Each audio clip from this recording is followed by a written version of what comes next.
Salam tout le monde, salam, c'est Yacine, j'espère que vous allez bien. Alors je vais donner mon avis dans cette vidéo sur la fameuse décapitation du professeur voilà, d'histoire géo. Alors tout d'abord, je tiens à présenter toutes mes condoléances voilà, et toute ma sympathie et ma solidarité pour la famille de ce professeur d'histoire-géographie. Voilà. C'est absolument honteux ce qui s'est passé et voilà, c'est pas possible au bout d'un moment que ça continue. Honnêtement, ça n'est pas possible. Ces histoires vont finir en guerre civile. Si ça continue, ça va se finir en guerre civile.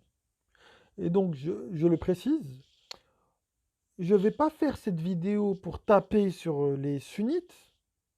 Ça sert à rien de leur taper dessus, parce que 99% d'entre eux sont ignorants. 99% d'entre eux ne connaissent pas leur religion. Voilà. Donc, ça sert à rien de leur taper dessus. Je vais faire cette vidéo, en fait, pour tenter de les faire réfléchir. Alors, vous voyez, avant de donner mon avis, j'ai quand même attendu, j'ai écouté ce qui se disait dans les médias. Et donc, il y a deux problèmes. Deux problèmes. Alors, j'ai écouté les médias traditionnels et j'ai écouté dans des médias alternatifs des musulmans qui s'exprimaient. Donc comme ça, au moins, j'ai écouté chaque partie, vous voyez, pour être le plus équitable possible et le plus neutre possible. Voilà, ça a été vraiment mon objectif. Alors, tout d'abord, il faut savoir une chose, c'est que la décapitation, dans le Coran, ça n'existe pas. Ça n'existe pas. Nulle part dans le Coran, on appelle à décapiter les gens. Nulle part. Ça n'existe pas. Factuellement, ça n'existe pas. Même le fait de katala, ça n'est pas tuer les gens. C'est combattre au niveau des idées. La preuve, c'est que dans le Coran, les nabis ont toujours combattu par l'argumentation, par la parole. On dit toujours au nabi, cool, dis. On ne dit jamais au nabi de sortir un sabre et d'aller buter des gens. Déjà. Déjà, sur ça, vous pouvez l'utiliser, ne serait-ce que pour réfléchir votre réflexion. Comment ça se fait que dans le Coran, les nabis ont toujours utilisé la parole? Ils n'ont jamais utilisé les armes, hein. Dans le Coran, on n'a jamais utilisé les armes. Jamais. Absolument jamais. Jamais. Le problème, c'est que la traduction qui a été faite de certains passages, bah en fait, ils les ont rendus comme ça. Par exemple, quand vous allez voir la bataille de Badr dans le Coran, ça n'est absolument pas une bataille d'ordre militaire si vous étudiez correctement le passage. Voilà. Moi, je pense plutôt à un hajj. Le hajj qui n'est pas un pèlerinage, mais plutôt une argumentation. Bien. Et si certains veulent débattre sur ce sujet-là, je les attends, il n'y a pas de problème. Y a pas de problème, on verra qui de nous deux a raison. Premier élément. Deuxième élément, Allah dans le Coran n'a jamais dit qu'il fallait répondre à une quelconque violence. Allah dit dans le Coran, voilà, qu'il faut être endurant. Il faut être endurant. Allah aime les endurants. C'est ce qui est dit dans le Coran.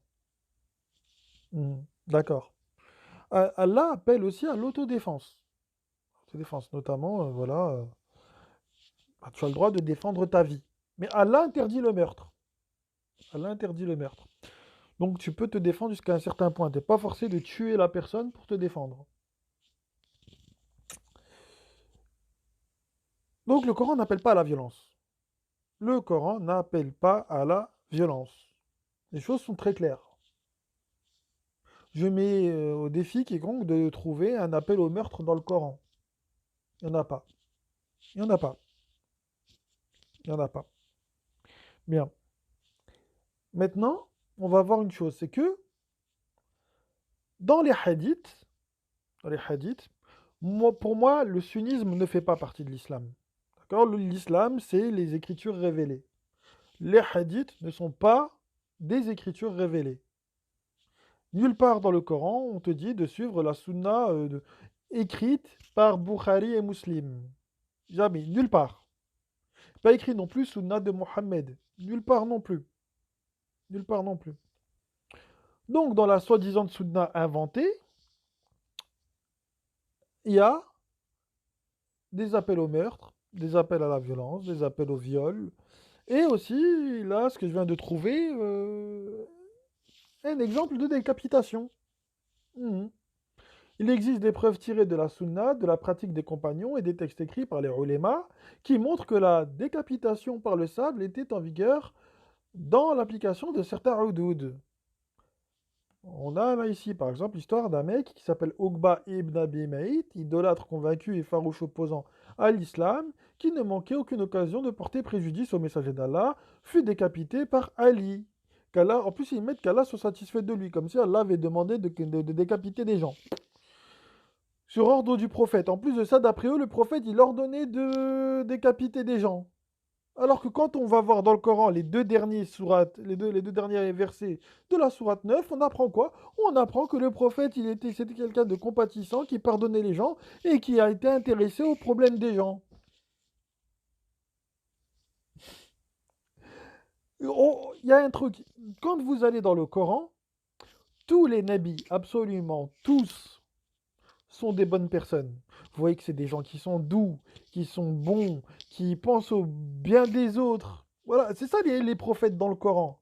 Mais dans les hadiths, on vous a créé un prophète euh, voilà, bah, qui bute des gens qui ne sont pas d'accord avec lui.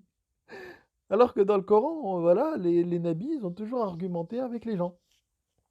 Abraham, Moïse, Younous, Moussa, Haroun, enfin, je ne vais pas tous les citer, mais il y a tous, absolument tous, tous sont passés par le débat. Aucun n'est passé par la violence. Aucun. Alors comment ça se fait que dans vos hadiths, on trouve ça? Le prophète qui ordonne de décapiter quelqu'un. Et après, et ça c'est un problème. C'est pas un problème pour moi, hein. Moi, les hadiths, je les rejette. C'est un problème pour vous, les sunnites. Parce que tant que cette base textuelle existera, je le répète, hein, tant que cette base textuelle existera chez vous, eh ben, il y aura de l'extrémisme. Et oui, tant que cette base textuelle existera chez vous, les gouvernants et ceux qui complotent contre vous diront, bah regardez, non mais non, on n'y peut rien, c'est chez eux, ils font qu'appliquer leur texte. Non? Après, il y a quand même un truc qu'on vous a quand même appris, c'est que euh, la religion, elle est dure. Regardez vos imams quand ils parlent. Est-ce que vous sentez de la bonté chez eux? Moi, perso, j'en sens pas. Ils sont tout le temps en train de crier et en train de faire culpabiliser les gens. Toujours, tout le temps. J'anticipe une réponse. On va me dire, oh, mais regarde, là, t'as le verset là, qui te dit que il faut être dur avec les mécréants et miséricordieux entre croyants. Ouais, mais il faut être dur dans quoi? C'est pas dans la violence. Il faut être dur au niveau de l'argumentation. C'est-à-dire que tu dois utiliser tous les arguments possibles pour tuer soit l'association ou soit la mécréance de la personne. C'est pas la personne elle-même que tu dois tuer, c'est pas être dur avec cette personne. C'est que tu dois argumenter de manière solide, avec conviction, etc. Ça n'a strictement rien à voir avec le fait de vouloir taper la personne ou ce genre de choses. Ceux qui étudient le Coran le savent. Les vrais, c'est pas ceux qui se contentent des traductions bidons et d'écouter des imams débiles qui racontent que des conneries. Donc voilà, donc le problème, en tout cas au niveau religieux, le problème au niveau politique, je vais aussi en parler. Au niveau religieux, le problème, c'est les textes. Les textes dans le sunnisme. Il est là le problème. Il est là le problème. Voilà. Quand on vous dit dans les hadiths que le prophète il s'est marié avec une gamine de 6 ans et qu'il a consommé le mariage à 9 ans, pourquoi ça ne vous pose pas problème? Pourquoi? Moi je connais plein de sunnites hein, qui sont contre la pédophilie, il n'y a pas de problème. Mais le problème il est là le texte. On va me dire ouais mais non mais non, tiens en fait ils essaient de trouver des explications qui n'ont absolument ni queue ni tête. La lapidation. Où est-ce que Allah vous a demandé aussi de lapider? Le statut de la femme, il n'est même pas coranique, le statut de la femme dans le sunnisme. Il est entièrement hadithique. Il n'est pas coranique. Donc le problème, pour moi, c'est pas le seul, bien évidemment, mais l'un des faits générateurs de l'extrémisme, ce sont les hadiths. Parce que tout ce que les islamistes et voilà, tout ce que les islamistes, j'aime pas le mot islamiste parce qu'il y a le mot islam dedans, alors que c'est pas l'islam, mais en tout cas, je veux dire, tout ce que c'est je sais même pas quel mot utiliser. Tous ces extrémistes, ouais, voilà, ces sunnites extrémistes font, on va les appeler comme ça. Et tout ce que ces extrémistes font et disent n'a absolument aucun fondement coranique. Vous voulez avoir la paix? Revenez au Coran. Revenez au Coran. Revenez au Coran. Pas 36 000 solutions. Revenez à ce que Allah a révélé. Allah nous dit, il dit dans le Coran qu'il ne nous a pas donné le Coran pour que nous soyons malheureux. Est-ce que vous avez l'impression d'être heureux dans votre dîne, vous les sunnites, avec toutes les restrictions qu'on vous a posées? Avec, regardez ce qui se passe. Aujourd'hui, à cause de votre dogme, vous êtes stigmatisés. C'est à cause de ça. Parce que vous avez une pensée moyenâgeuse. Ça réfléchit pas des masses dans le sunnisme. Il n'y a absolument aucune élévation, ni intellectuelle, ni spirituelle. Encore une fois, je dis pas ça pour vous taper dessus. C'est simplement la stricte vérité. Il n'y a pas, c'est toujours pipi caca. Toujours. C'est soit pipi, soit caca, ou soit c'est violent. Par contre, quand on va dans le Coran, ah, là, il y a du niveau. Quand Allah vous demande d'étudier le Coran, c'est parce qu'il y a des choses à en tirer dedans. Là, je vous prépare une vidéo sur le mot Islam qui veut dire s'élever. Dites-moi à quel moment, avec votre fausse sunna dans Bukhari et Muslim, vous vous élevez intellectuellement et spirituellement? Jamais. Jamais. En quoi le fait d'avoir 4 femmes, chose qui n'est pas coranique, encore une fois qui est hadithique, quelle est l'élévation là-dedans? Parce que oui, le mot Nisa ne veut pas dire femme dans le Coran. Mais quel est l'intérêt? Ou alors le fameux hadith qui te dit que la majorité des femmes voilà, sont destinées à l'enfer. Pourquoi? Qu'est-ce que ça vous apporte? Absolument rien. Absolument rien. Vous faites religieuse, qu'est-ce qu'elle vous apporte? Spirituellement et intellectuellement parlant. Absolument rien non plus. À part buter des moutons et se gaver, il n'y a rien. Il n'y a rien. Donc voilà, donc le problème, il est là. C'est les textes dans le sunnisme. Voilà, c'est un des problèmes. Maintenant, je vais parler un peu plus politiquement pourquoi il y a de l'extrémisme religieux en France. Il y a 30 ans de ça, il n'y avait pas d'extrémisme en France. Le truc, c'est que depuis, enfin voilà quoi, on est rentré dans l'Union européenne avec l'espace Schengen, ce qui fait qu'il n'y a plus de frontières. Une frontière, c'est censé être une protection.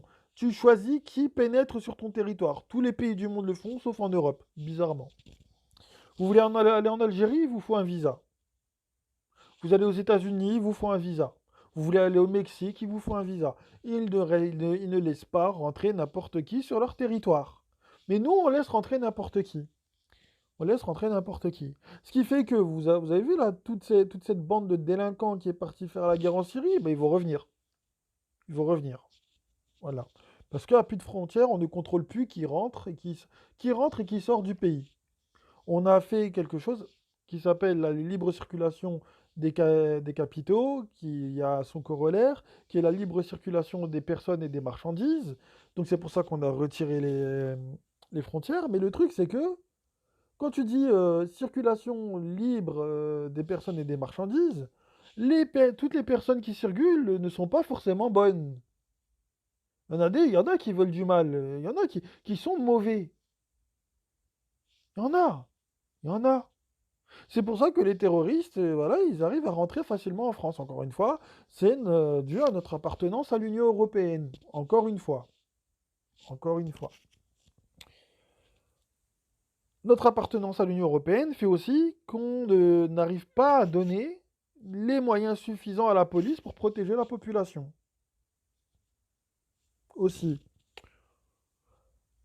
Notre appartenance à l'Union européenne fait aussi que l'État a complètement délaissé les quartiers parce à cause de notre appartenance à l'Union européenne et à l'euro, on n'a plus les moyens de s'occuper des gens dans les quartiers. D'ailleurs, on a détruit tous les services publics ont été détruits. Donc, ce qui fait que les gens ne trouvent plus refuge auprès de l'État, ne retrouvent pas non plus refuge auprès de Dieu. Ils trouvent refuge auprès d'hommes mal intentionnés, à savoir les imams, qui parfois sont des gens très extrémistes. Voilà. Le truc aussi, c'est que l'État n'investit plus dans l'école et fait des réformes complètement débiles. Ce qui fait qu'on ne forme plus des bonnes têtes en France qui réfléchissent. Ça aussi. C'est pour ça qu'on a des jeunes qui tombent dans l'extrémisme, parce qu'ils n'ont plus les capacités intellectuelles pour réfléchir, parce qu'ils sont mal formés à l'école. À l'école, aujourd'hui, on n'apprend plus aux jeunes à réfléchir, on les apprend à gober des choses par cœur et à les recracher. Et encore une fois, c'est pas pour pointer ces jeunes-là du doigt, je pointe la faute sur l'État, qui a fait n'importe quoi avec l'école. Donc voilà, donc tu as deux choses. Un, le côté religieux avec les textes sunnites, et deux, la responsabilité de l'État. Voilà. J'ai aussi envie un peu de parler de la population française et des médias. Les médias, c'est d'accord, ils ont leur tort et tout, etc. Il n'y a pas de problème. Mais moi, j'ai envie de parler des gens en général. Là, honnêtement, les gens, ils commencent à en avoir marre. Parce que là, c'est pas, c'est un cumul, là. Depuis l'affaire Mera jusqu'à maintenant, ça fait un sacré cumul quand même. Il n'y a aucun pays au monde qui laisse ses enfants se faire buter. Aucun pays au monde qui laisse ses concitoyens se faire assassiner en pleine rue, par quelque communauté que ce soit. Le problème, c'est que si ça continue comme ça, à un moment ou à un autre, les choses, elles vont exploser. Au bout d'un moment, ça va partir en cacahuète. Personnellement, je ne le souhaite pas. Je prie tous les jours à Allah pour que ça n'arrive pas. Je prie tous les jours à Allah pour que ça n'arrive pas. Parce que les 99% des sunnites, ils sont ignorants. Ils sont ignorants, ils ne savent pas ce qu'il y a dans les hadiths. Ils sont ignorants, ils sont donc innocents de ça. Ils sont, enfin, innocents. Pénalement, ils sont innocents. Parce que c'est pas eux qui sont partis décapiter le mec ou qui commettent des attentats. C'est pas eux. Je rappelle qu'en France, il n'y a pas de responsabilité pénale collective, il n'y a que des responsabilités pénales individuelles. Donc celui qui est coupable, c'est celui qui a commis l'acte. C'est pas la communauté musulmane entière. D'accord? Les choses sont dites. Moi, là, moi, ce que je reproche, entre guillemets, à la communauté musulmane, c'est de ne pas s'intéresser à sa propre religion. Allez fouiller, s'il vous plaît, les sunnites, allez fouiller dans vos textes. Et réfléchissez sur ce que vous lisez. Ah oui, parce que ce mec-là, le Tchétchène, là, ça se trouve, il est passé entre les mains d'un imam qui lui a montré, ouais, mais vas-y, c'est bon, le hadith, tu peux, regarde. Le prophète, il l'a ordonné. Il a montré ce hadith-là que je vous montre à, euh, à l'écran. Ça se trouve, il lui a montré ce hadith-là. Ouais, regarde, t'as vu le prophète, il a ordonné qu'on décapite les gens comme ça qui s'en prennent à l'islam. Bah, le mec, il l'a cru, il est parti passer à l'acte. Voilà. Donc, s'il vous plaît, Voilà, réfléchissez sur ça. Faut absolument, absolument qu'on arrête je sais même pas quel mot utiliser. En tout cas, faut qu'on empêche ce sur quoi on va. Moi, personnellement, je suis français, j'aime la France, et je refuse catégoriquement que les Français de confession musulmane et les Français d'autres confessions s'entretuent. Je le refuse, je ne veux pas. D'accord? On est tous Français. Il y a un truc qui nous unit, normalement, ça s'appelle la communauté nationale. On s'en fout de l'appartenance des gens. C'est le principe de communauté nationale, justement, normalement, il est fait pour qu'on soit solidaires entre nous. C'est le but. C'est le but initial, voilà, de la communauté nationale. C'est d'établir une certaine solidarité entre ses citoyens. Donc, premièrement, arrêtons de nous diviser sur des conneries. Deuxièmement, les sunnites, s'il vous plaît, intéressez-vous à vos textes et remettez en cause les choses qu'il y a à remettre. Et revenez au Coran surtout. Revenez à la parole d'Allah. Surtout ça. Les autres, s'il y a des non-musulmans qui m'écoutent, et j'espère qu'ils entendront ce message-là, réfléchissez aussi à qui vous manipule vous. Est-ce que vous n'êtes pas vous aussi manipulé politiquement par la bande à Macron et les médias? Réfléchissez aussi à ça. Et surtout, pour les deux parties, instruisez-vous, bordel. Instruisez-vous. Lisez. Lisez. Lisez des bouquins, droit, médecine, psychologie, sciences politiques, religion. Lisez. Lisez. Lisez. Le savoir, on le sait. Si on dit que le savoir est une arme, c'est pas pour rien. Plus t'es bête, moins t'es instruit, plus t'es manipulable. Voilà, les choses, c'est comme ça qu'elles fonctionnent. Malheureusement. Donc voilà, je pense avoir tout dit. J'ai pas parlé des parents, etc. là dans la vidéo, d'accord, de la vidéo YouTube où ils ont pointé du doigt le, le professeur. C'est des abrutis. Honnêtement, c'est des abrutis finis. Et j'espère qu'ils prendront cher pour ce qu'ils ont fait. Parce que, euh, bah déjà de un, la liberté d'expression en France, c'est une liberté constitutionnelle, voilà. Je rappelle que la liberté d'expression a également des limites qui sont encadrées notamment par les lois sur la presse, d'accord, avec l'injure publique, etc. C'est d'ailleurs, voilà, la liberté d'expression me permet de faire des vidéos sur YouTube, notamment. La liberté d'expression, c'est donc un droit constitutionnel. Voilà. Ceux qui ne sont pas contents avec ça, bah, allez voir, pardon, hein, parce que la plupart du temps, c'est des étrangers qui ne sont pas d'accord avec ça, avec la liberté d'expression, et la plupart des gens ne comprennent pas comment la liberté d'expression fonctionne.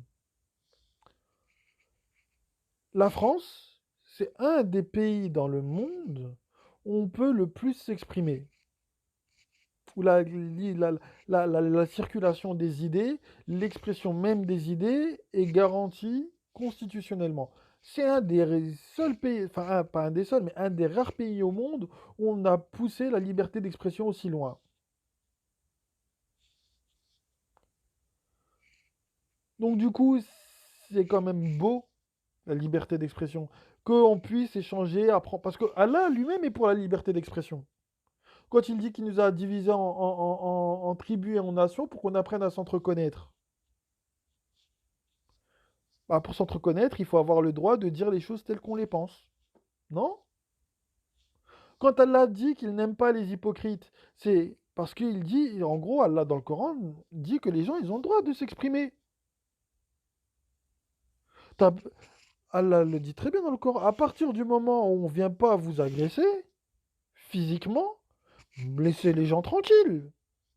C'est coranique, ça. C'est coranique.